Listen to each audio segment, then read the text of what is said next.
गेल्या 4-5 दिवसांपासून वातावरणामध्ये मोठा बदल झाल्यामुळे याचा फटका जो आहे तर तो गव्हाच्या पिकाला बसलेला आहे. आपण पाहू शकतात का येवला तालुक्यातील या ठिकाणी बदापूर जे गाव आहे तर त्या ठिकाणी मी आत्ता गव्हाच्या शेतात आलेला असून या ठिकाणी आपण पाहू शकतात का यंदा थंडी ही मोठ्या प्रमाणात असल्यामुळे गव्हाचं क्षेत्र जे तर ते वाढलेलं होतं.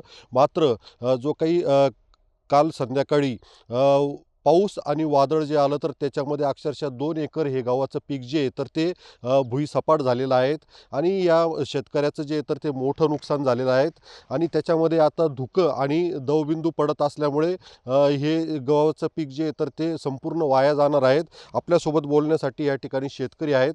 मला हे सांगा काका, तुम्ही किती एकर गहू लावलेला आहे आणि किती खर्च आलेला होता आणि आज काय परिस्थिती आहे? पूर्ण 2 एकर गहू आहे आपला. काल संध्याकाळी जे 4 वाजता नाही का आपलं वादळ झालं. त्याच्यामध्ये नाही का आपलं 2 एकर नुकसान झालेलं आहे. पूर्ण गहू जो आहे तो भुईसपाट झालेला आहे आणि गेले जवळजवळ 40,000 रुपये आमचा खर्च आला होता. 40 पैकी आता आमच्या असं वाटत नाही की 40 रुपये पण हातात येतील आमच्या, कारण की काहीच राहिलं नाही. खूप काही नुकसान झालं. तुम्ही बघू शकतात की हा गहू उभा पण राहणार नाही, कारण याचे जीव पडलेला आहे. तर हा उभा पण राहणार नाही आणि कशाने होणारच नाही उत्पन्न आमचं काही. म्हणजे जे आमचं खर्च गेला तो बाजूला राहिला आणि याच्या पाठीमागचं जे पीक होतं आमचं मक्काचं पीक, तर ते पीकसुद्धा असंच आधी अवकाळी पावसामुळे त्याची पण नुकसान झाली होती. त्याचे पण काही पंचनामे आमचे काही झाले नाही आणि आता हे रब्बी पिकाचे पण पंचनामे अजून तर काही झालेले नाही आहे.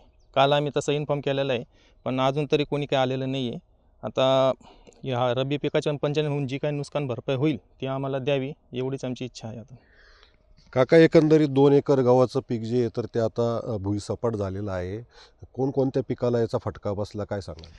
याला गहू, कांदे, मका, हरभरा या सर्वच पिकांना याचा फटका बसलेला आहे आणि पूर्णतः हे जमीनदोस्त झालेले आहे आणि आम्हाला याच्यातून रुपयासुद्धा भेटणार नाही.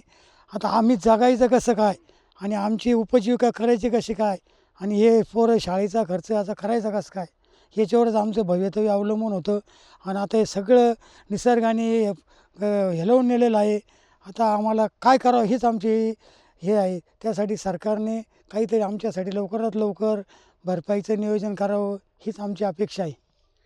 एकंदरीत मायबाप सरकारने काहीतरी मदत करावी अशी अपेक्षा जी तर आता हे गहू उत्पादक शेतकरी करत आहेत. उमेश पारीख, TV9 मराठी, येवला, नाशिक.